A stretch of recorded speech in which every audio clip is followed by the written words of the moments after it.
सभी साथियों को नमस्कार। आज आज की क्लास में हम आए हैं इकोनॉमिक्स को लेकर। तो कई स्टूडेंट्स का मेरे पास मैसेज आया कि सर आप इकोनॉमिक्स पढ़ाइए, एसओ के लिए, एएसओ के लिए। क्योंकि जो कोचिंग के अंदर जो चीज़ों को पढ़ाया जाता है ना, वो उतना डीपली नहीं पढ़ाया जाता। और हमें पता है कि इकोनॉमिक्स के सवाल जो नॉन इकोनॉमिक्स बैकग्राउंड के जो बच्चे हैं, जो स्टैटिस्टिकल ऑफिसर का तैयारी कर रहे हैं, या फिर कॉमर्स के अंदर जो स्टूडेंट है, और वो जो इकोनॉमिक्स के बैकग्राउंड के नहीं है, जिन्होंने इकोनॉमिक्स नहीं पढ़ी, तो उनका एसओ के अंदर और कंप्यूटर के अंदर, एएसओ के अंदर इनके सवाल इकोनॉमिक्स के गलत होने के चांसेस काफ़ी रहते हैं। तो इन बच्चों के लिए इकोनॉमिक्स को बिल्कुल ही लेमैन की लैंग्वेज में, बिल्कुल जो रियल लाइफ के एग्जांपल है ना, वो दे देकर मैं इकोनॉमिक्स को पढ़ाने का प्रयास करूंगा। और इसमें से मेरा प्रयास ये रहेगा कि भाई जो सवाल मैं पढ़ा रहा हूँ उनके अंदर से सवाल गलत नहीं हो। तो पहला टॉपिक है आज का, माइक्रो इकोनॉमिक्स अपने उठाई है। तो कार्डिनल यूटिलिटी और ऑर्डिनल यूटिलिटी दो कॉन्सेप्ट हैं। मांग के नियम के दो आधार हैं। एक तो हो गया, एक व्यक्ति ने तो कहा, वो व्यक्ति कौन है? Alfred Marshall. उन्होंने तो कहा कि जो उपयोगिता होती है वो कार्डिनल होती है। सबसे पहले बात करते हैं कि उपयोगिता क्या होती है। उपयोगिता का मतलब ये है कि जब भी हम कोई वस्तु या सेवा का उपभोग करेंगे तो अपने को कुछ ना कुछ संतुष्टि मिलती है ना। जैसे कि सपोज करो कि अपन ने एक गिलास पानी का पिया, है ना, तो अपनी प्यास बुझी। प्यास बुझी तो अपने को संतुष्टि मिली। कोई भी चीज हम इसीलिए खरीदते हैं ताकि अपने को उससे संतुष्टि मिले। जिस चीज से अपने को संतुष्टि नहीं मिलेगी वो चीज कोई भी साधारण आदमी कभी नहीं खरीदेगा। चाहे आप अपने चारों ओर घुमा के देख लो। अपन ने कोई आइसक्रीम खरीदी, क्यों खरीदी? क्योंकि अपने को उसकी खाने की इच्छा थी। इच्छा क्यों थी? क्योंकि अपने को उससे क्या है, संतुष्टि मिलेगी। जब अपने खाएंगे उसको तो उससे क्या मिलेगी? संतुष्टि मिलेगी। अपने पानी पी रहे हैं, प्यास लगी है, तो जब अपनी प्यास बुझ जाएगी, जब वो पानी अपने पी लेंगे ना, तब अपने को उससे संतुष्टि मिलेगी। तो उसी संतुष्टि को उपयोगिता कहा गया है। यानी उस चीज की अपने लिए कुछ ना कुछ उपयोगिता है। तो दो अलग अलग प्रकार के, अलग अलग विचारधारा के अर्थशास्त्री आए। एक व्यक्ति ने बोला कि भाई उपयोगिता है उसको अंकों में मापा जा सकता है ना। उसको क्या है, अंकों में मापा जा सकता है, उसकी गणना कर सकते हैं। अल्फ्रेड मार्शल ने बोला कि जो हमें कोई वस्तु के उपभोग से जो संतुष्टि मिलती है, जो उपयोगिता मिलती है, उसको अंकों में माप सकते हैं, है ना। सपोज करो एग्जाम्पल के रूप में, पहला गिलास पिया तो आपको 20 यूटिल मिली। ये 20 को माप लिया अपन ने, ये मान लिया इस सिद्धांत में कि उपयोगिता को माप सकते हैं। और किस में माप दिया? मापन की इकाई क्या है? यूटिल। उपयोगिता को मापने की इकाई क्या है? यूटिल्स में मापा जाता है। जैसे पैसे को क्या मापते हैं? रुपए में मापते हैं, है ना।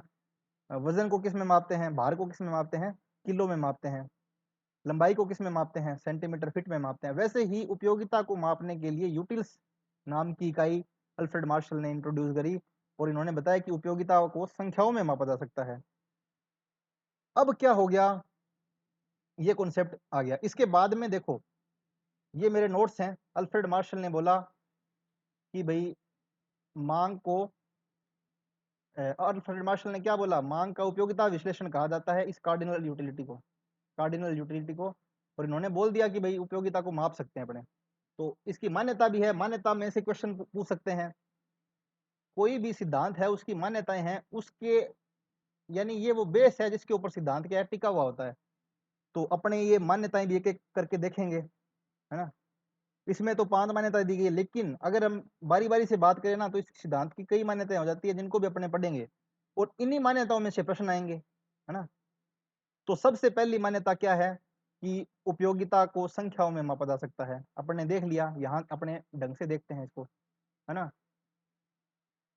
पहली मान्यता, उपभोक्ता विवेकपूर्ण होता है। इसका क्या मतलब है? विवेकपूर्ण का मतलब क्या है कि वो अपना अच्छा अच्छा बुरा सब सोच सकता है। उसको पता होता है कि अगर मैं ये काम करूंगा तो मेरे लिए अच्छा है, ये काम नहीं करूंगा तो मेरे लिए फायदा है। यानी कि उपभोक्ता के पास क्या होती है? सीमित साधन होते हैं। उसकी आय क्या है? आय सीमित है, सीमित संसाधन है। और आवश्यकताएं क्या है? असीमित है। सीमित क्या है? संसाधन सीमित है, आवश्यकताएं असीमित है। लेकिन उन असीमित आवश्यकताओं में से जो जो उसको, उसके लिए प्रायोरिटी पे है, जिससे उसको अधिकतम संतुष्टि मिलती है ना, वो पूरी करेगा और अपनी संतुष्टि को क्या करेगा, अधिकतम करेगा। विवेकपूर्ण का क्या मतलब है कि उपभोक्ता को पता है कि मेरे लिए क्या जरूरी है, मेरे पास लिमिटेड इनकम है ना, तो इस लिमिटेड इनकम का उपयोग करके मैं अपनी संतुष्टि को अधिकतम कैसे कर सकता हूँ, सीमित आय से अधिकतम संतुष्टि प्राप्त करना। ये हो गया पहली मान्यता। दूसरी मान्यता क्या है, हमने पढ़ लिया कि भाई ये मेन मान्यता यही है कि भाई उपयोगिता को मापा जा सकता है ना, क्योंकि इसका नाम ही गणनावाचक उपयोगिता है, तो उपयोगिता को मापा जा सकता है। और किस में मापते हैं, अपन ने देख लिया कि यूटिल्स में मापते हैं। उदाहरण के लिए पहले गिलास पानी पिया अपने को 20 यूटिल मिला, दूसरा पानी पिया गिलास का, दूसरा गिलास पानी पिया तो 12 यूटिल मिली अपने को, तीसरा गिलास पिया तो 7 यूटिल मिली, है ना। ये हो गई। अब तीसरी मान्यता इसकी है कि मुद्रा की सीमांत उपयोगिता स्थिर रहती है।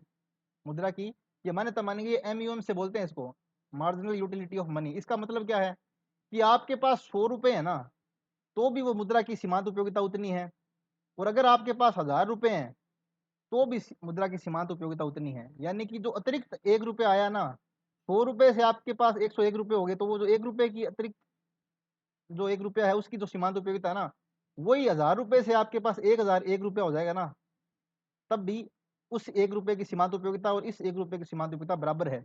हालांकि वास्तविक जीवन में ये मान्यता गलत है, इसकी आलोचना भी हुई है, लेकिन इसमें मान्यता मानी गई है ताकि भाई सिद्धांत को स्पष्ट रूप से दिखा सके। ये समझा सके सिद्धांत को, इसीलिए मानी गई है।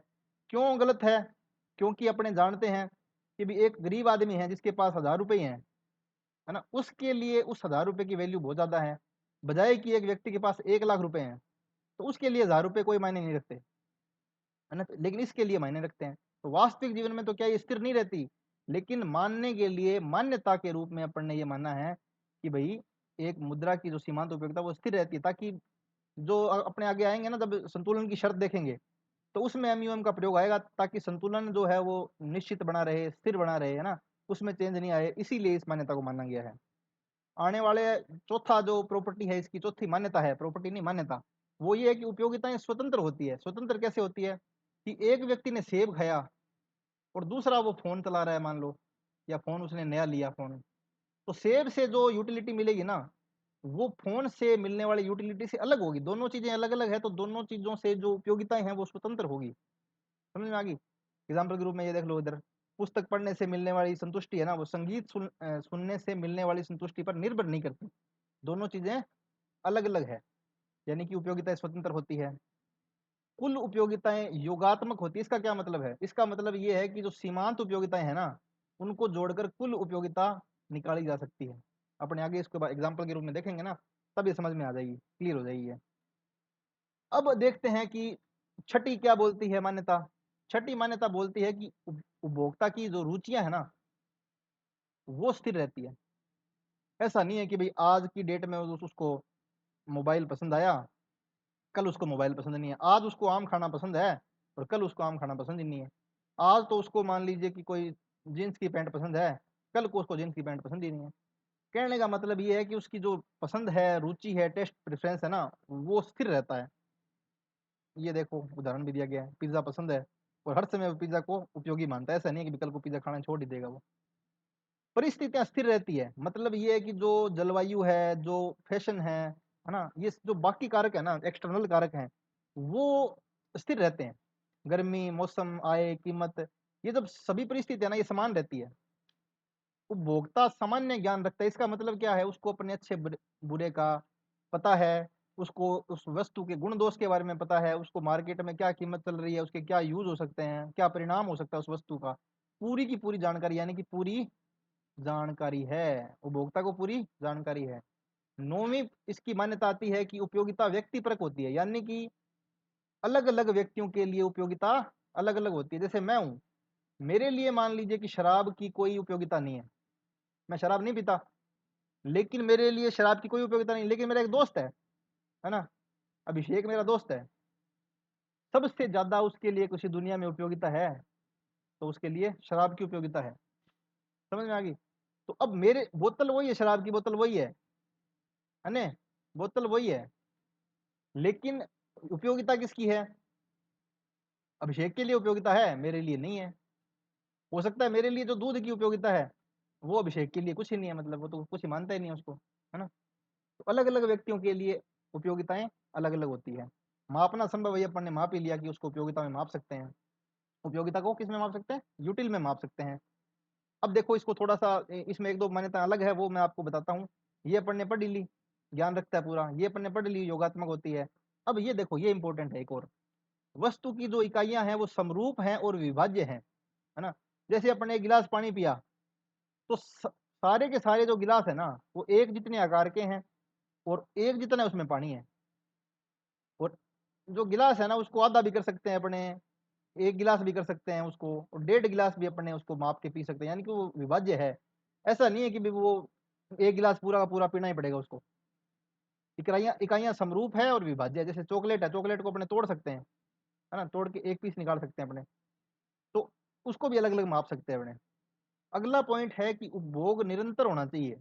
इस सिद्धांत के लिए उपभोग निरंतर होना चाहिए, तभी जो सीमांत उपयोगिता है ना वो घटेगी। आगे अब देखेंगे अपने कि सीमांत उपयोगिता घटती जाती है, वो तभी घटती जाती है जब उपभोग निरंतर होगा। ऐसा नहीं है कि भाई एक आम तो मेरे को आज खिला दिया, एक आम मेरे को कल खिला दिया, एक आम मेरे को परसों खिला दिया, तो मेरे लिए हो सकता है कि यूटिलिटी सेम ही रहे।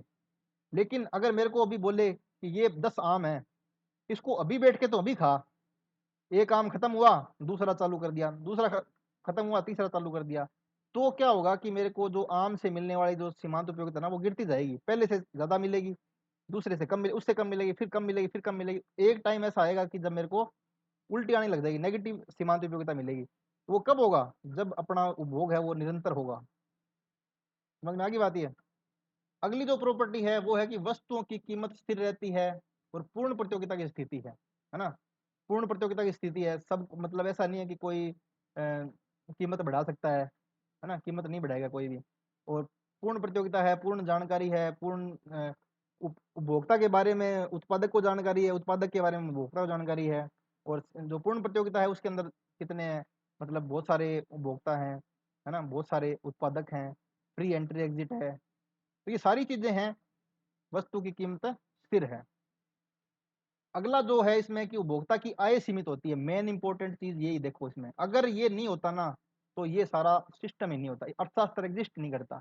अर्थशास्त्र एग्जिस्ट इसीलिए करता है क्योंकि अपने संसाधन तो सीमित हैं, संसाधन क्या है? सीमित है, और आवश्यकताएं असीमित है। आपने देखा होगा कि आपके हर व्यक्ति के एक ऐसा दोस्त होगा जिसके पापा के पास खूब पैसे हैं, है ना, खूब पैसे हैं। तो क्या करेगा कि यार वो तो 500 रुपए का ये चीज खरीद ली, 1000 रुपए की ये चीज खरीद ली, 2000 के जूते खरीद लिए, 3000 के ईयरफोन खरीद लिए, है ना, 50,000 का फोन खरीद, अपने ये सोचते हैं कि यार ये पागल है क्या, ये पागल है क्या, इसको पैसे की वैल्यू नहीं है, क्योंकि उसके पास असीमित आय है। पापा को बोलेगा पापा 50,000 चाहिए, पापा ने तुरंत फोन पे कर दिया। पापा 60,000 चाहिए, 60,000 खरीद लिया। उसके लिए क्या है, आय असीमित है, तो वो क्या करेगा कि अपना रैशनल बिहेवियर छोड़ देगा, वो फालतू काम करेगा। जिस चीज में उसमें रुचि नहीं है ना, मान लीजिए उसने आरएस का कोर्स ले लिया, आरएस का कोर्स ले लिया 60,000 का, और एक दिन जाएगा और छोड़ देगा उसको, जाएगा नहीं। क्लास ले ली, म्यूजिक क्लास ले ली उसने, तबला बजाना सीख लिया, चालू कर दिया मान लो, 2 दिन जाएगा और छोड़ दिया। आप ऐसा कर लोगे क्या? आपने अगर तबला बजाने के 3,000 रुपए दे दिए ना एक बार, तो आप तबला बजाओगे, जब तक तबला बजाना आपको नहीं आएगा छोड़ोगे नहीं उस आदमी को, उससे म्यूजिक टीचर को छोड़ोगे नहीं। ये होता है रैशनल बिहेवियर। और इरेशनल बिहेवियर क्या होता है? उपभोक्ता की आय सीमित है, तो मतलब वो कुछ भी करेगा, चीजों को मतलब यूटिलाइज नहीं करेगा ढंग से, है ना। तो इस सिद्धांत में माना गया है कि जो उपभोक्ता की आय है ना वो सीमित होती है। इसीलिए क्या करता है, सीमित होने के क्या कारण है, कारण ही वो अपनी आय को विभिन्न बांटना पड़ता है उसको अलग अलग। जैसे मान लो उसको कोचिंग की फीस देनी है, उसको जूते भी खरीदने हैं, उसको खाने का पैसा देना है, टिफिन का पैसा देना है, किताबें खरीदनी है, तो वो सब कुछ नहीं खरीद सकता, चुनना पड़ेगा उसको, चुनाव करना पड़ेगा। जो उसके लिए बेस्ट है ना वो खरीदेगा, तभी उसकी जो अपनी यूटिलिटी है ना, टोटल यूटिलिटी वो मैक्सिमम होगी। ये देखो ये रहा, उपभोक्ता के पास आय सीमित है और उसको विवेकशील है उपभोक्ता, और विवेकशील उपभोक्ता इसीलिए वो क्या करना चाहता है, अपनी संतुष्टि को अधिकतम करना चाहता है। सीमित आय का उपयोग ऐसी वस्तुओं पे करेगा जिससे उसको अधिकतम संतुष्टि मिलेगी। यानी कि अगर उसके पास 50,000 उसके पापा ने पैसे भेजे है ना, तो वो मेन मेन जरूरी जरूरी काम पे खर्च करेगा, पहले फीस भरेगा, फिर खाने का देखेगा, है ना, फिर कोई कपड़े खरीदेगा मान लो, किताबों पे खर्च करेगा, तो वो जरूरी ऐसा नहीं है कि वो तबले की क्लास ज्वाइन कर लेगा जिसको वो इच्छा ही नहीं है उसको सीखने की, या वो आरएस का कोर्स ले लेगा जिसको वो पढ़ने का इच्छुक ही नहीं है।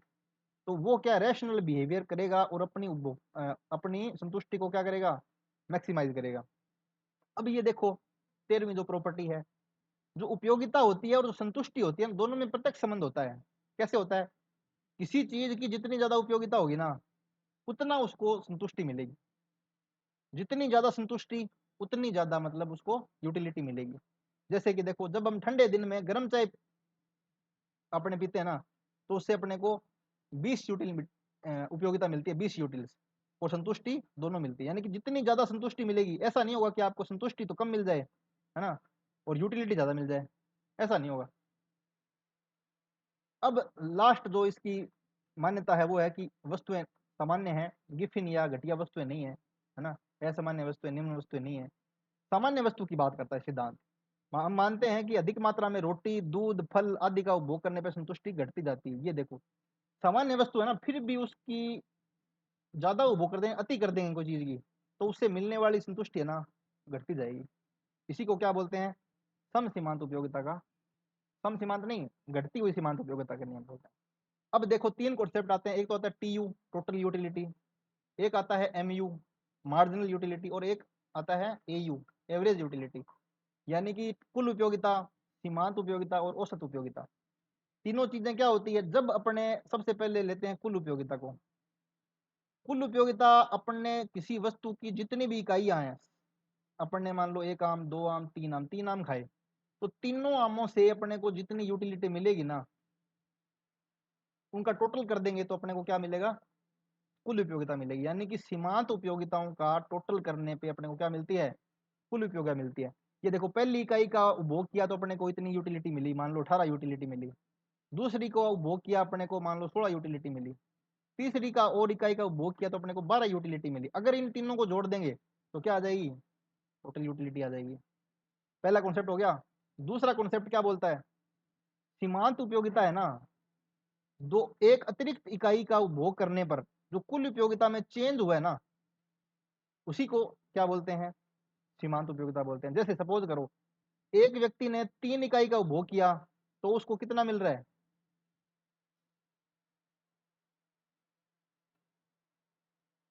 कितना हुआ? इतना हुआ, 56 46 हुआ है। 8 10 16, 1 2 3 4 46। यानी कि उसने 3 इकाई का उपभोग किया तो 46 यूटिलिटी मिली उसको। और जब उसने 2 का किया, तब उसको कितना मिला? 34 मिला। तो यानी कि जो एक्स्ट्रा है ना, इन दोनों के बीच में जो अंतर है, यानी कि जब उसने TU3 माइनस TU3 माइनस है, कितना होगा? 2। तीसरी का उपभोग किया, 3 इकाई का उपभोग किया, तब तो उसको मिला 46, और जब 2 का उपभोग किया तब मिला 34। तो जो अंतर है ना, वही सीमांत उपयोगिता है। आगे बात समझ में? एक अतिरिक्त इकाई का उपभोग करने पर एक जो उपभोक्ता है, उसकी संतुष्टि में, कुल उपयोगिता में जो परिवर्तन होता है, उसी को क्या बोलते हैं? सीमांत उपयोगिता बोलते हैं। अब तीसरा बच गया औसत उपयोगिता। औसत उपयोगिता का सीधा सा कॉन्सेप्ट है कि कुल उपयोगिता को अगर अपने इकाइयों से भाग दे दें तो औसत उपयोगिता आ जाएगी। जैसे मान लो यहाँ पर टीयू कितनी है? 18 है, तो 18 को 1 से भाग दिया तो एयू 18 आ जाएगी। यहाँ पर टोटल 46 है ना, 46 इकाइयाँ कितनी है? 3 है, तो इसको करेंगे अपने 15.33, ये क्या आ जाएगी? ये कुल औसत उपयोगिता आ जाएगी। अब इसको पढ़ते हैं अपने स्लाइड के माध्यम से। सबसे पहली बात आई कि कुल उपयोगिता और सीमांत उपयोगिता, अभी अपने पढ़ा, है ना, कि किसी वस्तु की विभिन्न मात्राओं के उपभोग से उपयोगिता को प्राप्त कुल संतोष का योग है ना, जितनी भी टोटल यूटिलिटी मिली उसको, उसको टोटल यूटिलिटी कहते हैं। यानी एक इकाई का उपभोग किया तो उसको 10 मिली, 2 का किया तो 18 मिली, 3 का किया 24 मिली, 4 का किया 28 मिली। यानी कि ये है ना, टोटल कर देंगे ना, जब ये पहली का किया 10 मिली, दूसरी का किया 8 मिली एक्स्ट्रा, मतलब है, और 10 और 18 8 कितनी होगी? 18 होगी। अब इसको 6 और मिल रही है, ये देखो यहाँ पर दिया हुआ है टीयू। पहली को किया तो 10 मिली, दूसरी को किया 8 मिली, तीसरी को किया 6 मिली, चौथी को भोग किया 4 मिली। टोटल करते जाएंगे तो टोटल यूटिलिटी मिलती जाएगी। और ये सीमांत उपयोगिताओं का क्या होता है? जोड़ होता है। इधर अपन ने देख ही लिया सीमांत उपयोगिता का क्या मतलब होता है। किसी वस्तु की प्रत्येक अतिरिक्त इकाई, एडिशनल यूनिट है ना, उसका उपभोग करने से जो आपकी टीयू के अंदर जो चेंज हुआ है, जो टीयू में चेंज हुआ है ना, उसी को क्या कहते हैं, सीमांत उपयोगिता कहते हैं। ये देखो इसका सूत्र है ये। तो यहाँ देखते हैं अपने, पहली उपयोग इकाई का उपभोग किया तो कुल उपयोगिता इसकी 10 थी, दूसरी का उपभोग करते इसकी कुल उपयोगिता 10 से बढ़ के कितनी होगी, 18 होगी, यानी कि अंतर कितना है इसमें, 8 अंतर है, तो 8 हो गया। तीसरी का उपभोग किया तो 18 से बढ़ के कितनी होगी, 24 हो गई, अंतर कितना है, 6 है, ये सीमांत उपयोगिता होगी। चौथी का उपभोग किया तो 24 से बढ़ के कितनी होगी, 28 होगी, अंतर कितना है, 4 का है। तो इस प्रकार जो अतिरिक्त इकाई का उपभोग करने पे उसकी कुल उपयोगिता में जो वृद्धि हुई है ना, उसी को क्या बोलते हैं, सीमांत उपयोगिता बोलते हैं। अब बच गया औसत उपयोगिता का कॉन्सेप्ट। औसत उपयोगिता अपन ने देख ही लिया कि भाई अपन ने कुल उपयोगिता में जब इकाइयों का भाग दे देते हैं तो औसत उपयोगिता निकल जाती है। और अगर औसत उपयोगिता से टीयू निकालनी है तो औसत उपयोगिता को क्यू से गुणा कर देते हैं अपने। आगे बात समझ में। अब देखो इसके अंतर्गत अपने को डेरिवेशन से कैसे निकाल सकते हैं, तो एमयू को अपने जब टीयू से डेरिवेशन कर देंगे ना क्यू के रिस्पेक्ट में, तो एमयू निकल जाएगी। एग्जाम्पल के रूप में देखो, ये एग्जाम्पल भी सूत्र आता है एग्जाम में, ऐसे एग्जाम्पल पूछे जाते हैं। जैसे मान लीजिए कि 100 10 क्यू माइनस क्यू स्क्वायर है, ये टीयू दिया हुआ है, तो आप एमयू निकालो। जिसको डिफ्रेंशिएशन आता है वो निकाल देगा, जिसको नहीं आता फिर वो गलत कर देगा। अब डिफ्रेंशिएशन का नियम क्या होता है कि ये होती है घात, इसको क्या बोलते हैं, पावर को क्या बोलते हैं, घात बोलते हैं। तो सूत्र ये होता है कि घात गुणा आधार, है ना, घात -1। सूत्र क्या होता है, घात गुणा आधार और पावर में क्या होगा, घात -1। इसकी घात क्या है, 1 है। सबसे पहले तो ये देखो, ये लिख लिया अपन ने, आगे आगे 10 आगे आगे आगे। अब इसकी घात कितनी है, 1 है, तो घात की जगह 1 लिख दिया, और क्यू की जगह क्यू लिख दिया। घात कितनी थी, 1 थी, 1 में से 1 घटाया 0 आ गया, माइनस का निशान लगा दिया। इसकी घात कितनी है, 2 है, आधार कितना है, क्यू है, और घात -1। तो अब जब किसी किसी चीज की घात 0 होती है ना, तो उसका मान हो जाता है 1। ये गणित का नियम है। जब किसी की घात क्या होगी, 0 होगी ना, तब उसका मान हो गया 1। तो यहाँ पर 10 गुणा 1 क्या हो गया, 10 हो गया, और 2 क्यू। आगे बात समझ में। सबसे पहले अपने को सूत्र पता होना चाहिए, फिर अपने को पता होना चाहिए जब किसी घात 0 आ गई ना, तो उसका मतलब होता है 1। और बाकी अपने को नॉर्मली मैथ से करके और निकाल देना है आंसर। देखो इसके अंदर आते हैं अपने, 10 क्यू माइनस क्यू स्क्वायर क्या है, टीयू है। इसको एमयू निकालना है, डेरिवेशन करना है क्यू के रिस्पेक्ट में। तो यहाँ पर आ जाएगा 10, और ये माइनस का माइनस, ये 2 यहाँ आ गया, क्यू 2 - 1, है ना, Q2 - 1, तो 2Q आ गया। तो ये अपनी निकल गई सीमांत उपयोगिता। इस प्रकार एक एग्जाम्पल और लेते हैं अपने, है ना, एक एग्जाम्पल और देखते हैं, उसमें अपने को निकालना पड़ेगा। मान लीजिए दिया हुआ है कि 200 क्यू स्क्वायर -20 क्यू -100 या +100 मान लीजिए, ये टीयू है अगर, तो एमयू निकालो। एमयू क्या हो जाएगा, 200 का 200 आ जाएगा पहले, फिर घात आ जाएगा, फिर क्या आ जाएगा, क्यू आ जाएगा, और घात -1 आ जाएगा। ये निशान माइनस का तो माइनस आ जाएगा, 20 है तो 20 आ जाएगा। घात कितनी है इसकी, 1 है, क्यू का क्यू आ जाएगा, 1 - 1 आ जाएगा, प्लस यहाँ कुछ नहीं है तो इसका मतलब क्या है, घात इसकी 0 है। कुछ नहीं है तो क्या मतलब है, 0। मैंने कहा था ना, जिसकी घात 0 होती है उसका मतलब क्या होता है, उसका मतलब 1 होता है। तो यहाँ इसके गुणा में 1 मान सकते हैं अपने, कोई दिक्कत नहीं है। 100 × 1 लिख सकते हैं इसको, 100 × 1 लिख सकते हैं, और 1 को क्या लिख सकते हैं, क्यू की 0 लिख सकते हैं, क्यू की पावर 0। तो यहाँ पर क्या आ जाएगा, 100 गुणा क्यू, घात आ जाएगी 0, और क्यू 0 - 1 आ जाएगा। तो जब ये 0 से गुणा होगा ना, तो ये पूरा का पूरा 0 हो जाएगा, यानी कि जो सिर्फ संख्या है ना, जो सिर्फ संख्या है उसका अपने अवकलन करते हैं तो वो 0 आ जाएगी। यहाँ क्या आ गया,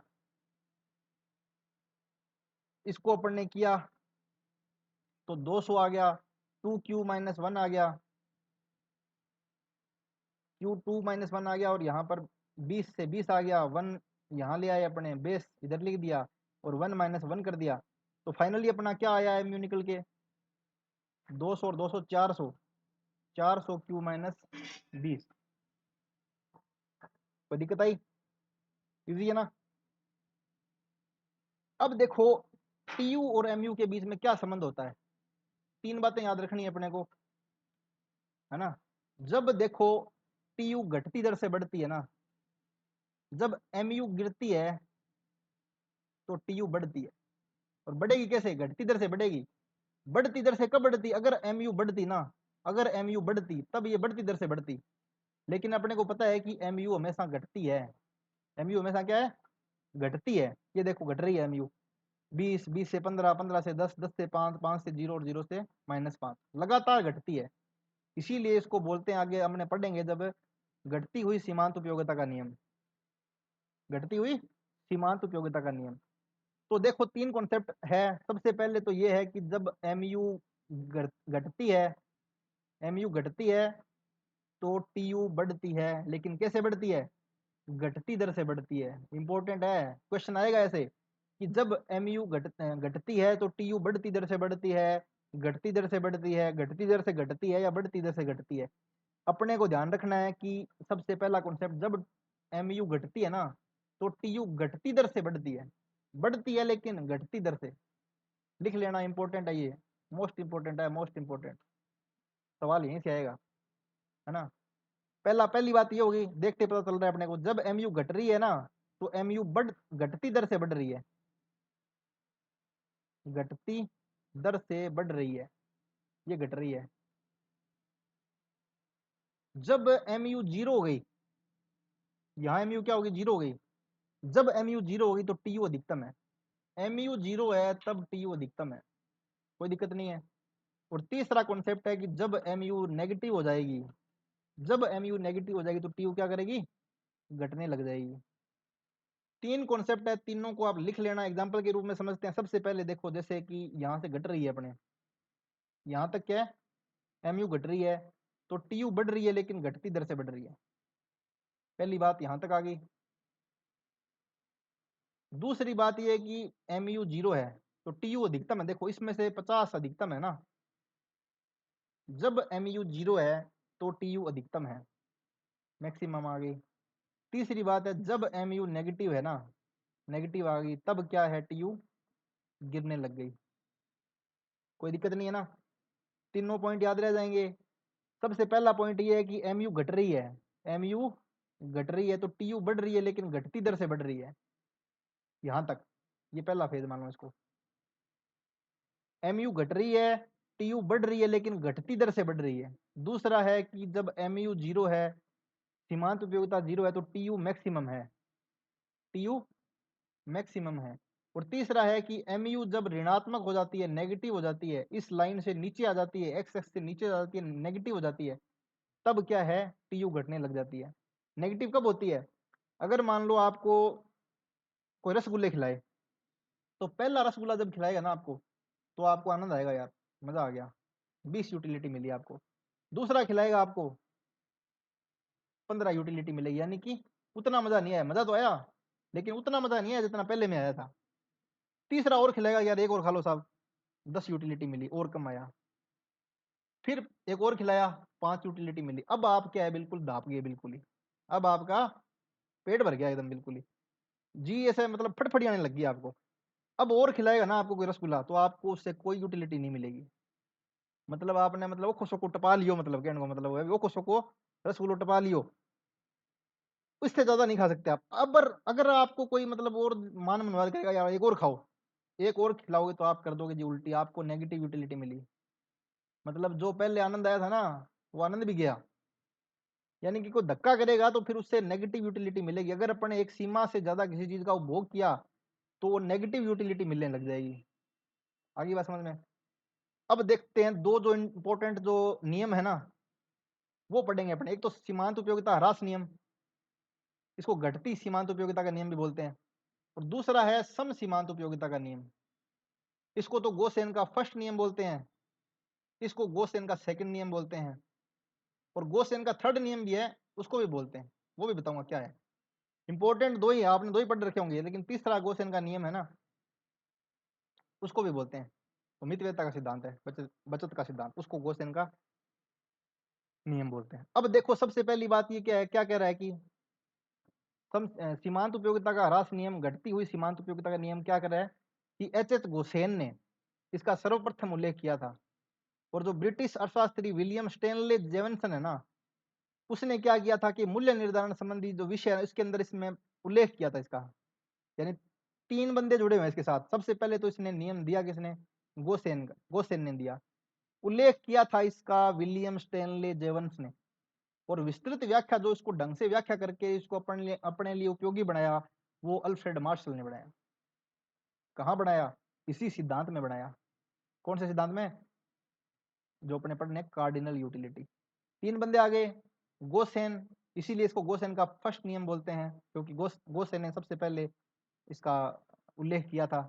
इसके बाद में दूसरी बार उल्लेख किसने किया, विलियम स्टेनले जेवंस ने किया, है ना। और तीसरी बात विशेष विस्तृत व्याख्या किसने करी, अल्फ्रेड मार्शल ने करी। अब ये नियम बताता क्या है, क्या होता है, ये बताएगा कि जैसे जैसे आप एक वस्तु की एग्जाम्पल के रूप में रसगुल्ला, उसकी अधिकाधिक इकाइयों का उपभोग करते जाते हो, है ना, एक के बाद एक खाते जाते हो आपने रसगुल्ले, तो उत्तरोत्तर इकाइयों से मिलने वाली जो सीमांत उपयोगिता है ना, एमयू, वो घटती जाती है। अपन ने देखा, पहली से आपको 20 मिल रही थी, दूसरी से आपको 15 मिल रही थी, तीसरी से 10 मिल रही, 5 मिली, फिर 0 मिली, फिर -5 मिली, यानी कि ये लगातार घटती जाती है। इसी को सीमांत उपयोगिता का ह्रास नियम बोलते हैं। यानी कि दूसरी भाषा में अगर बोलें इसको, तो टीयू में वृद्धि होती है पर घटती दर से, और एक लिमिट के बाद में वो अधिकतम हो जाती है और उसके बाद में गिरने लग जाती है। अपन ने ये पढ़ लिया। इसका नियम, ये नियम है ना, इसकी विस्तृत व्याख्या करते हैं। देखो अपन ने ये तो पढ़ ही लिया कि जैसे जैसे एक वस्तु की पहली इकाई का उपभोग करता ना, तो उससे उसको सबसे ज्यादा यूटिलिटी मिलती है। कितनी मिली उसको, 20 यूटिलिटी मिली। जैसे जैसे वो उसी वस्तु की और इकाइयों का उपभोग करेगा, तो उससे उसको जो मिलने वाली यूटिलिटी है ना, वो कम होती जाती है। 15 हो गई, 10 हो गई, 5 हो गई, 0 हो गई, -5 हो गई, है ना। दूसरा एग्जाम्पल लेते हैं। रमेश है कोई व्यक्ति, उसने मान लो पानी पीता है, वो 6 गिलास पानी पी गया एक के बाद एक ही। पहला गिलास जब पिया ना, तो उसको 10 यूटिलिटी मिली, तो टोटल कितनी होगी, 10 हो गई। दूसरा जब उसने वापस पिया एक और गिलास, तो उसको 10 से कम मिली, 8 मिली। टोटल यूटिलिटी क्या हुई, 18। यानी बढ़ रही है, लेकिन घटती दर से बढ़ रही है। घटती दर से क्यों बढ़ रही है, क्योंकि जो इसमें अंतर है ना, वो कम है। देखो 10 बढ़ी, पहले 8 बढ़ी, फिर 6 बढ़ी, 4 ही बढ़ी, 2 ही बढ़ी, 0 बढ़ी। यानी कि फिर एक और इकाई का उपभोग करेगा, यानी एक और गिलास पानी पिएगा, तो उसको 6 ही मिलेगी, फिर 4 ही मिलेगी, फिर 2 ही मिलेगी, फिर 0 मिलेगी। यानी कि सीमांत उपयोगिता क्या हो रही है, घट रही है। एग्जाम्पल के रूप में यहाँ पे देखो, चित्र में भी देख रहे हैं, है ना, ये घट रही है। कुल उपयोगिता बढ़ रही है, लेकिन घटती दर से बढ़ रही है। यहाँ पर 0 हो गई, तो यहाँ पर क्या होगी, मैक्स होगी। इसके बाद में नेगेटिव हो जाएगी, तो टीयू क्या हो जाएगी, गिरने लग जाएगी। कोई दिक्कत नहीं है ना। यहाँ पर देख लो, पहली इकाई से जो सीमांत उपयोगिता मिलेगी ना, वो दूसरी से कम होगी, दूसरी से मिलेगी वो तीसरी से कम होगी, तीसरी से मिलेगी वो चौथी से कम होगी। यानी कि लगातार कम होती जाएगी, अंततः 0 हो जाएगी। 0 ही नहीं, नेगेटिव हो जाएगी। तो ब्याह शादी के अंदर रसगुल्ले ज्यादा नहीं खाने चाहिए, क्योंकि अपनी सीमांत उपयोगिता है वो यो नेगेटिव हो जाएगी। अब इसकी मान्यताएं क्या है, इस सिद्धांत की मान्यताएं हैं कि उपभोक्ता के स्वाद अपरिवर्तित हैं, टेस्ट प्रेफरेंस बदलते नहीं है, सभी इकाइयां समान है। ऐसा नहीं है कि भाई जो पहला रसगुल्ला खिलाया वो तो इतना था, दूसरा छोटा ही था, तीसरा उससे छोटा था, तब तो अपने गपागप खाते जाएंगे। इकाइयों का आकार गुण सेम होने चाहिए, तभी जाके ये नियम लागू होगा। और कंजम्पशन में गैप नहीं होना चाहिए। ऐसा नहीं होगा कि भाई आपको 2 रसगुल्ले आज खिला दिए, 2 रसगुल्ले कल खिला दिए, 2 रसगुल्ले परसों खिला दिए, ऐसे तो आप सेबते रहोगे। ये नहीं होना चाहिए। हाँ, कंजम्पशन में गैप नहीं होना चाहिए। एमयू में अपने स्थिर मान ही ली, और संख्यात्मक माप संभव है। अब अपने इनको एक एक करके पढ़ेंगे। देखो, ये पढ़ लिया अपन ने, टेस्ट प्रेफरेंस अपरिवर्तित है, सेम रंग की होगी, सेम आकार की होगी, क्वालिटी सेम होगी, समय अंतर नहीं होगा, एमयूएम स्थिर रहेगी। तो ये सारी की सारी मान्यता आप लिख लो। ये मान्यताएं होंगी ना, तभी ये नियम लागू होगा। अब इस नियम लागू होने के कारण क्या क्या है, ये इंपॉर्टेंट सवाल है, यहीं से सवाल क्वेश्चन आएगा। 2 कारण है मेन। सबसे पहली बात तो ये है कि भाई आपको आपने जो वस्तु खाई ना, वो किसी दूसरे वस्तु की पूर्ण स्थानापन्न है। यानी आपने रसगुल्ले खाए, आपको दाल का हलवा भी खाना था, आपको क्या पनीर भी खाना था, आपको शादी में गोलगप्पे भी खाने थे, तो आप रसगुल्ले रसगुल्ले खाओगे ना, तो आपका मन में रह जाएगा यार दाल का हलवा नहीं खाया, पनीर नहीं खाया, गोलगप्पे नहीं खाए। तो क्या है कि जो रसगुल्ले खा रहे हो ये इसका स्थान नहीं ले सकता, ये पनीर का स्थान नहीं ले सकता, ये गोलगप्पों का स्थान नहीं ले सकता। यानी सबकी वैल्यू अलग अलग है। इसीलिए जब अपने रसगुल्ले रसगुल्ले खाते जाएंगे ना, तो इनका जो अपनी मन के अंदर क्रेविंग होगी ना, वो कहीं ना कहीं रह जाएगी, और इनसे जो अपने को यूटिलिटी मिल सकती थी वो मिलेगी नहीं, तो सीमांत उपयोगिता क्या होगी, घट जाएगी। पहली बात तो ये हुई, वस्तुएं एक दूसरे का पूर्ण जो स्थानापन्न नहीं होती, यानी एक की जगह दूसरी प्रयोग नहीं हो सकती। अब दूसरा कारण क्या है, दूसरा कारण ये है कि व्यक्ति की असीमित आवश्यकताएं होती है। मतलब उसका मन करता है कि यार मैं रसगुल्ले भी खा लूं, दाल का हलवा भी खा लूं, ये भी खा लूं, वो भी खा लूं, सारी चीज खा लूं। चलो शादी ब्याह में तो चीज सब फोकट की होती है, फ्री की होती है, लेकिन वास्तविक जीवन में ऐसा नहीं होता, सब चीजें फोकट की नहीं होगी। तो आप अपने पास क्या होगा, आवश्यकताएं तो अपनी बहुत सारी होगी, अनेक प्रकार की होगी, लेकिन इनकम है अपनी, आय अपनी सीमित होगी। तो अपनी उस सीमित आय से कुछ ही जो आवश्यकता है ना उनकी पूर्ति कर सकते हैं, तो बाकी जो आवश्यकताएं हैं वो असंतुष्ट रह जाएगी, जिनसे क्या है कि अपनी जो संतुष्टि है वो घटती चली जाएगी। तो अपने मन में रह जाएगा यार ये वो भी ले, जैसे ये बच्चा है, देखो ये भोजन की आवश्यकता है उसके पास, पढ़ाई की आवश्यकता है, कपड़े की आवश्यकता है, आराम की आवश्यकता है, तो सभी चीजों को वो पूर्ति नहीं कर सकता। इसीलिए क्या है कि एक विशिष्ट आवश्यकता को तो संतुष्ट किया जा सकता है, लेकिन सभी आवश्यकता को संतुष्ट नहीं किया जा सकता। तो दो कारण है, पहला कारण तो यही आ गया कि पूर्ण स्थानापन्न नहीं होती वस्तुएं, और दूसरा कारण ये आ गया कि सभी आवश्यकताएं संतुष्ट नहीं की जा सकती। अब इसके उपयोग कहाँ कहाँ होते हैं, देखो जो घटती हुई सीमांत उपयोगिता का नियम है ना, उसके 5 प्रयोग है मेनली। सबसे पहला तो ये है कि मूल्य विरोधाभास की व्याख्या कर दी। दो चीजें होती है, एक तो हीरा होता है, एक पानी होता है ना। अब ये देखो कितनी विडंबना है कि हीरा है ना, हीरा, उससे अपने को कोई खास यूटिलिटी नहीं मिलती, उसका क्या अपने माथे में मारोगे, क्या करोगे उसका, सिर्फ वो सुंदरता के लिए मान लो, अपने जीवन में वैसे कोई उपयोगी नहीं है, सुंदर होता है बस। सोना है, सोना इनके चाटो है,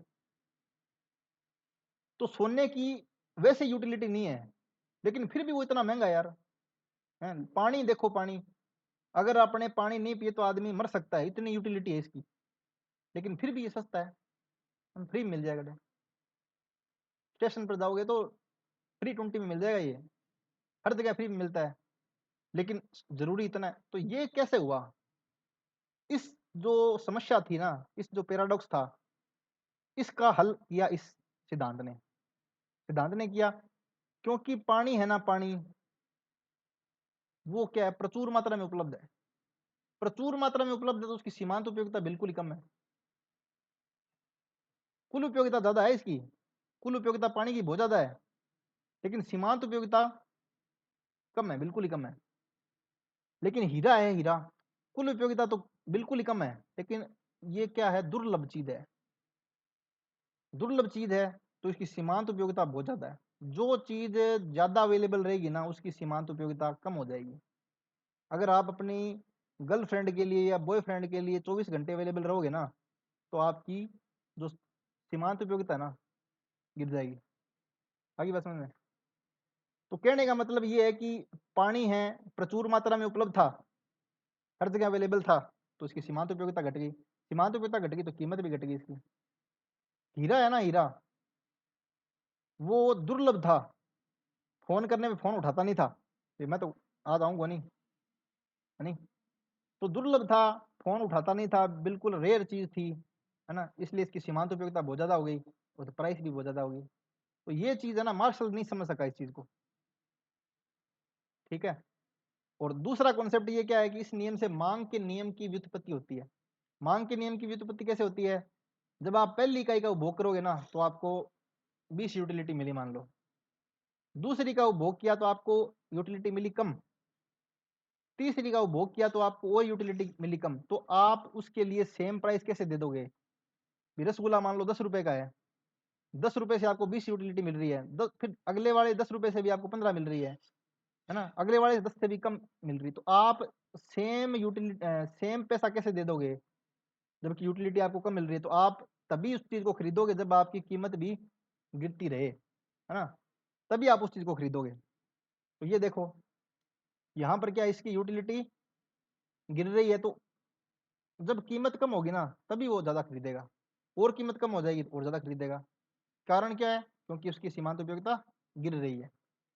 तीसरा आ गया कि भाई इसने जो उपभोक्ता की बचत थी ना, मार्शल ने जो उपभोक्ता की बचत की अवधारणा दी थी वो इस सिद्धांत के ऊपर आधारित है। और चौथा जो इसका यूज है इस सिद्धांत का वो ये है कि भाई आय का पुनर्वितरण का आधार है। आय का पुनर्वितरण कैसा होता है? ये अमीर आदमी है, ये गरीब आदमी है, इनसे टैक्स ले लिया और इनको क्या दे दी? सब्सिडी दे दी, है ना, इनको फेलोशिप दे दी, इनकी फीस कम कर दी, मान लो इनको गेहूं राशन उपलब्ध करवा दिया, इनको मान लो गहलोत जी ने तेल दे दिया, मान लो, है ना, साबुन दे दी या चीनी दे दी, इस प्रकार की चीजें यहाँ से रुपए निकाल के यहाँ दे दिया ना। ये कैसे देते हैं? ये अपने को पता है कि भाई अमीर आदमी के ऊपर 5,000 रुपये टैक्स लगा दिया ना तो कोई बड़ा फर्क नहीं पड़ेगा इसको, लेकिन इस 5,000 से गरीबों को अगर देंगे ना हजार हजार रुपए भी, तो इनके लिए ये बड़ी वैल्यू ऐड करेगा। तो यहाँ पर कम नुकसान, यहाँ बहुत ज्यादा फायदा, इसी को आय का पुनर्वितरण बोलते हैं। तो सरकार ने ये देखा इस नियम के आधार पे कि भाई गरीब से 5,000 रुपये निकाल दिए कोई दिक्कत नहीं है, जबकि अरे अमीर से 5,000 रुपये ले लिए तो कोई दिक्कत नहीं है, अमीरों को बांट दिया तो उनका बड़ा फायदा हो जाएगा, है ना। अगला जो है कि हम ये सिद्धांत पढ़ेंगे ना, सीमांत उपयोगिता का सिद्धांत, उस उसके अंदर ये बेस है सीमांत उपयोगिता। ये देखो M U M U M U M U, सीमांत उपयोगिता बेस है। जब तक अपने सीमांत उपयोगिता नहीं निकालेंगे तब तक अपने सम सीमांत उपयोगिता का नियम भी नहीं पढ़ सकेंगे, है ना। तो ये 5 जो इसके इंपॉर्टेंस है इस घटती हुई सीमांत उपयोगिता के नियम के प्रयोग। सबसे पहले तो ये इसने हीरा पानी विरोधाभास था, हीरा महंगा क्यों है, पानी सस्ता क्यों है, इसकी व्याख्या की। दूसरा मांग का नियम गिरता हुआ, मांग का नियम लागू क्यों होता है और ये मांग वक्र गिरता हुआ क्यों होता है, इसकी व्याख्या करी। तीसरा मार्शल ने उपभोक्ता की बचत की अवधारणा दी इसी के आधार पे। चौथा ये है कि आय का जो पुनर्वितरण होता है उसका आधार है, और ये मांग सम सीमांत उपयोगिता नियम का भी आधार है। अब अपने पढ़ते हैं कि सम सीमांत उपयोगिता का नियम बोलता क्या है। सम सीमांत उपयोगिता का मतलब ये है कि जब यदि कोई व्यक्ति है उसके पास कोई ऐसी वस्तु है ना जिसके अनेक प्रयोग हैं, वो वस्तु क्या है? पैसा है, मान लो। तो पैसे से वो क्या कर सकता है? सिनेमा टिकट देख सकता है, फिल्म देख सकता है, या वो कोई स्विमिंग पूल में जा सकता है, या वो कोचिंग में जा सकता है ना, या वो क्या कर सकता है? कोई बाहर खाना खा सकता है। अनेक प्रयोग हैं इसके। तो वो क्या करेगा उपभोक्ता? उपभोक्ता मतलब विवेकशील उपभोक्ता। विवेकशील उपभोक्ता क्या करेगा कि जितने भी प्रयोग है ना उस पे जो अंतिम 1 रुपया खर्च हो रहा है, इस पे जो अंतिम रुपया खर्च हो रहा है, इस पे जो अंतिम रुपया खर्च, उनकी जो सीमांत उपयोगिता है ना वो बराबर होनी चाहिए, तब जो संतुलन में होगा। ऐसा नहीं होगा कि उसको मान लो कि मूवी देखने में तो उसको 200 यूटिलिटी मिल रही है ना, और खाना खाने में उसको मिल रही है 500 यूटिलिटी। तो ऐसा नहीं होगा मूवी मूवी देखता रहेगा, वो खाना भी खाएगा, वो तुलना करेगा कि भाई अपने को मूवी से जो लास्ट रुपया, मूवी के ऊपर जो लास्ट रुपया खर्च हो रहा है ना, उससे जो सीमांत उपयोगिता मिल रही है ना, वही मेरे को खाने पे जो लास्ट रुपया खर्च हो रहा है ना, सीमांत उपयोगिता उतनी मिलनी चाहिए। इसको सूत्र में कैसे लिखेंगे? सीमांत उपयोगिता मिल रही है अपने को खाना खाने से, और खाने की जो कीमत है ना, उसका अनुपात। सीमांत उपयोगिता अपने को मिल रही है सिनेमा मूवी देखने से, और जो मूवी की टिकट है। तीसरा प्रयोग हो गया, अपने को सीमांत उपयोगिता मिल रही है, मान लीजिए कि कोई तीसरा प्रयोग और हो गया, कोई कोचिंग जाने में, तो कोचिंग की जो प्राइस है ना, जो सबका अनुपात है ना वो बराबर होना चाहिए। ये देखो एक्स वस्तु पर खर्च किया उसने पैसा, तो उससे जो सीमांत उपयोगिता मिली उसको, और उसकी कीमत का जो अनुपात है वही वाई वस्तु से मिलने वाली सीमांत उपयोगिता और वाई वस्तु की कीमत का अनुपात वो भी बराबर होगा, तीसरी वस्तु पे बराबर होगा। और किसके बराबर होगा? ये होगा मुद्रा की सीमांत उपयोगिता के बराबर होगा। मुद्रा की यानी कि जो अंतिम 1 रुपया खर्च किया ना उसके बराबर होगा। अगर ऐसा नहीं होगा ना, अगर मान लीजिए कि उसको ये है, ऐसा हो गया भी एक्स से एक्स वस्तु का जो सीमांत उपयोगिता और कीमत का अनुपात है ना वो ज्यादा है, तो वो क्या करेगा, तो वो इससे ज्यादा, मान लो कि उसको यूटिलिटी मिल रही है तो ज्यादा एक्स खरीदेगा वो। यहाँ पर देखो, अगर उसको मूवी से मान लो कि 200 यूटिलिटी मिल रही है और उसके 20 रुपए कीमत कीमत है मान लो, है ना, और खाने से उसको मान लीजिए कि कोई 20 ही मिल रहा है, तो जो ज्यादा होगा ना जिसका, यहाँ पर क्या हो गया 10 आ गया और यहाँ क्या 25 आ गया, तो यहाँ खाने में ज्यादा आ गया, तो खाना ज्यादा खाएगा वो। आगे बात समझ में, जिस चीज का अनुपात ज्यादा होगा ना तो वो उसी को चीज का बढ़ा देगा उपभोग, तो ये दोनों बराबर हो जाएगा। आगे बात समझ में। अब इसको पढ़ते हैं, देखो ये बोल रहा है कि जब कोई उपभोक्ता किसी वस्तु पर 1 रुपया खर्च करता है ना, तो इससे जो उसको सीमांत उपयोगिता मिलती है उसको प्रति रुपये सीमांत उपयोगिता बोलते हैं। ये क्या होगी, प्रति रुपये सीमांत उपयोगिता बड़ा बोलते हैं इसको। तो इसको एक्स वस्तु पर ये अनुपात, वाई वस्तु पर ये अनुपात, जेड वस्तु पर ये अनुपात, तीनों बराबर होने चाहिए। आगे बात समझ में। इसी को सम सीमांत उपयोगिता का नियम बोलते हैं। यानी कि उपभोक्ता अपने खर्च है अलग अलग वस्तुओं पर वो इस प्रकार करेगा कि उसको मिलने वाली अंतिम रुपए पर जो सीमांत उपयोगिता है ना वो बराबर हो। आगे बात समझ में।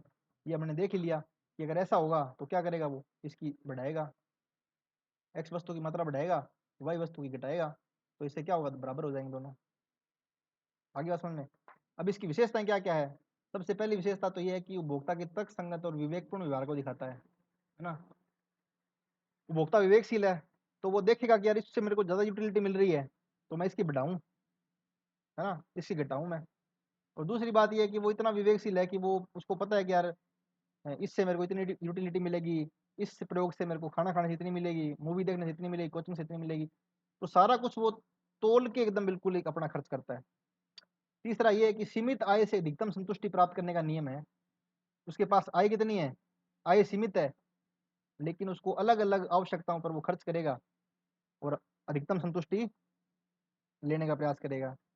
अगली पॉइंट क्या है कि ये सभी वस्तुओं पर अंतिम रुपए से मिलने वाली उपयोगिता समान होती है। ये देखो ये समान है ना, इसमें समान है, इसमें समान है, इसमें समान है, यानी अंतिम रुपए से जो उसको सीमांत उपयोगिता मिल रही है ना वो समान है। और दूसरा ये कि ये उपभोक्ता के पुनर्वितरण की प्रक्रिया को समझाता है। पुनर्वितरण कैसे है, एक्स को बढ़ाना है वाई को घटाना है, यानी अदला बदली करनी है, वाई को बढ़ाना है एक्स को घटाना है, ये पुनर्वितरण कर रहा है। उसको पता लग गया कि भाई किस वस्तु का उपभोग बढ़ाऊंगा और किसका घटाऊंगा तो मेरे को जो टोटल यूटिलिटी है वो मैक्सिमम होगी मेरी। और उपभोक्ता संतुलन की महत्वपूर्ण शर्त है, ये देखो सबसे महत्वपूर्ण शर्त यही है। अब इसका परिसीमाएं क्या, लिमिटेशन क्या है। अब देखो उपभोक्ता इतना ज्यादा मैथमेटिकल नहीं सोचता, इतना विवेकशील नहीं होता कि यार ये मैं एमयू की गणना करें। ऐसे नहीं होगी अपने गोलगप्पे की दुकान पे खड़े हैं, अपने सोचते हैं पहले कि यार मेरे को कितनी सीमांत उपयोगिता मिलेगी, मैं 10 रुपए खाऊं, 20 रुपए खाऊं, 30 रुपए खाऊं, इतना विवेकशील नहीं होता। दूसरा ये है कि रीति रिवाजों व आदत से प्रभावित जो व्यय है ना अपना, जब किसी की शादी होती है तो कंजूस से कंजूस आदमी भी, जो एकदम बिल्कुल इकोनॉमिस्ट से इकोनॉमिस्ट भी ना फालतू खर्चा कर देता है। वो ये नहीं सोचता है मेरी एमयू कितनी मिलेगी, टीयू कितनी मिलेगी, कुछ नहीं सोचता वो। रीति रिवाजों से और आदत से, जो आदमी दारू पीता है ना वो आदमी ये नहीं देखेगा मेरी सीमांत उपयोगिता मिल रही है घट रही है कुछ, वो तो पीनी है तो वो पीनी है, वास्तविक जीवन में ये लागू नहीं होता। अगली बात ये है कि उपयोगिता है उसका गणनावाचक माप संभव नहीं है, गिन नहीं सकते, अपने को पता नहीं चलेगा यार आम है ना, आम से अपने को 10 यूटिलिटी मिली, 20 मिली, 30 मिली।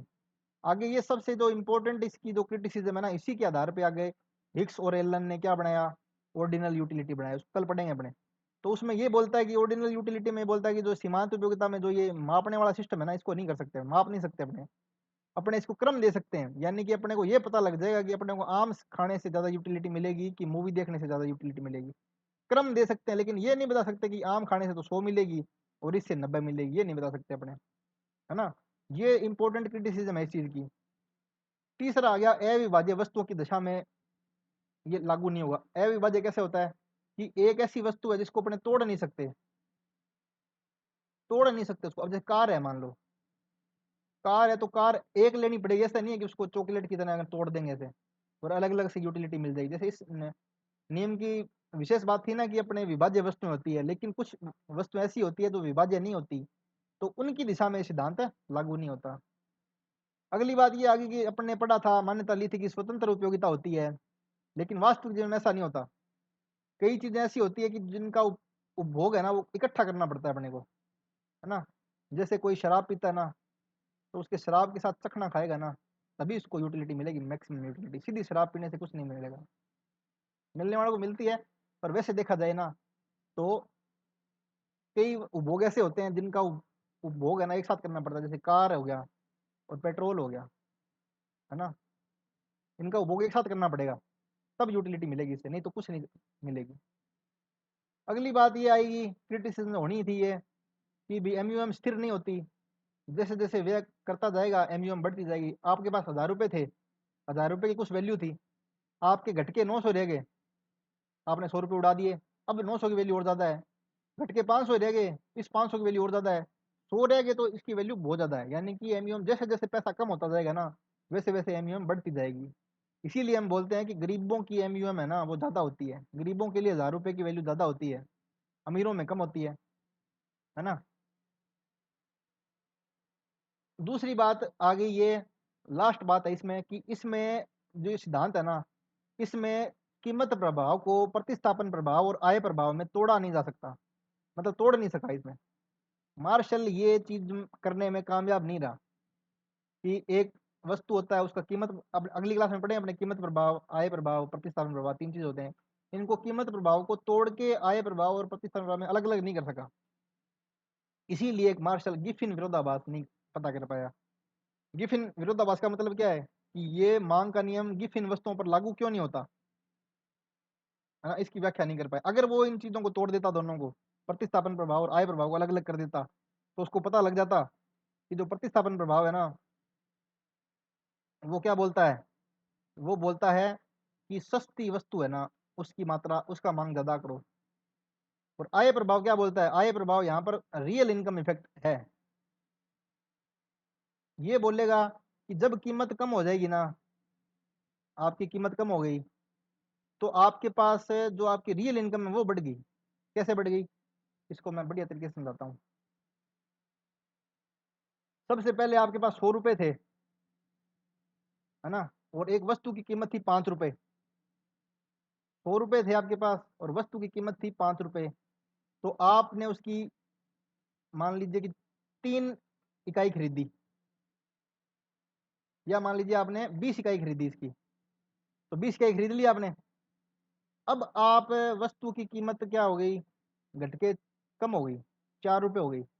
अब जब आप 20 इकाई खरीदोगे ना, तो 20 80 रुपए में खरीद लिया आपने, तो आपकी 20 रुपए बच गए। ये आपकी रियल इनकम बढ़ गई, इसका मतलब है आपकी परचेजिंग पावर बढ़ गई, क्रय शक्ति बढ़ गई। अब आप इसकी 25 इकाइयां खरीद सकते हो, पहले 20 खरीद सकते थे, अब 25 खरीद सकते हो। ये रियल इनकम बढ़ गई ना। तो रियल इनकम बढ़ने के कारण है, दो प्रभाव होते हैं। एक तो होता है सस्ती वस्तु होता है ना, एक होता है महंगी वस्तु या नॉर्मल वस्तु, इसको नॉर्मल वस्तु मानो इसको। तो जब आपकी रियल इनकम बढ़ गई तो आप अमीर महसूस करने लग गए, तो आप क्या कहोगे कि सस्ती वस्तु की डिमांड नहीं करेंगे, हम नहीं करेंगे डिमांड, हम अब देसी घी खाएंगे, डालडा घी नहीं खाएंगे, इसकी डिमांड बढ़ाएंगे, है ना। तो इसमें क्या होता है गिफिन वस्तु में, कि जो ये रियल इनकम इफेक्ट है ना, ये बहुत ज्यादा पावरफुल होता है। तो इसमें क्या बोलता है कि यार ये हम, जो घटिया वस्तु है ना, कीमत कम हो गई, तो घटिया वस्तु की मात्रा इतनी ज्यादा घटा देता है कि ये नियम लागू नहीं होता, समझ रहे हैं। यानी पी एक्स घट गई, क्यू एक्स भी घट गई, मांग का नियम है, फेल हो गया। तो ये फेल क्यों हो गया, ये कारण ये है कि अगर इसको रियल इनकम और इसको सब्सटीट्यूशन इफेक्ट में तोड़ देता ना ये मार्शल, तब तो उसको पता लग जाता। तोड़ा नहीं तो पता नहीं लगा, व्याख्या नहीं कर पाया, है ना। तो ये इसकी मान्यताओं की, ये सिद्धांत की परिसीमाएं हैं, कि विवेकशील नहीं होता, रीति रिवाजों से, आदत से प्रभावित होता है, गणनावाचक माप संभव नहीं है, और अविभाज्य की वस्तुओं की स्थिति में पालनीय। देखो ये टीवी है, ये कार है, ये फ्रिज है, ये सब इनको तोड़ नहीं सकते इनको, है ना, विभाजित नहीं कर सकते इनको। स्वतंत्र उपयोगिता की जो मान्यता है ना, वो अवास्तविक है। जैसे चाय है, चाय के साथ जब अपने चीनी मिलाओगे ना, तभी कुछ बन पाएगा, नहीं तो ब्लैक टी कौन पीता है, है ना। एमईएम स्थिर नहीं होती, ये भी पढ़ लिया। मार्शल है ना, वो प्रतिस्थापन प्रभाव, आय प्रभाव को तोड़ नहीं सका और विरोधाभास की व्याख्या नहीं कर पाया। तो ये क्लास आपको कैसी लगी आप कमेंट करके बताना। ये क्लास है वो एसओ के लिए, एएसओ के लिए, कंप्यूटर के लिए, एनवीएस के लिए, है ना, जीएनवी के लिए, ईएमआरएस के लिए, assistant professor, first grade economics, सबके लिए इंपॉर्टेंट है। जहां जहां ये टॉपिक पढ़ाया जाता है ना सेकंड ग्रेड के लिए, है ना, जहां जहां ये टॉपिक पढ़ाया जाता है, इससे ज़्यादा डीपली ये कुछ है ही नहीं, क्योंकि ये मैं आपको असिस्टेंट प्रोफेसर लेवल का पढ़ा रहा हूँ, मैं मेरे खुद के नोट्स से पढ़ा रहा हूँ आपको। तो बिल्कुल अपने डीपली इस चीज़ को पढ़ रहे हैं, और आपका इस टॉपिक से सवाल आया तो आपका गलत नहीं होगा, क्वेश्चन प्रैक्टिस भी करवाएंगे अपने। तो आपको ये क्लास कैसी लगी कमेंट करके बताना, और कल अपने पढ़ेंगे ऑर्डिनल यूटिलिटी को। ठीक है, तब तक आप पढ़ते रहिए, क्वेश्चन प्रैक्टिस करते रहिए। ठीक है।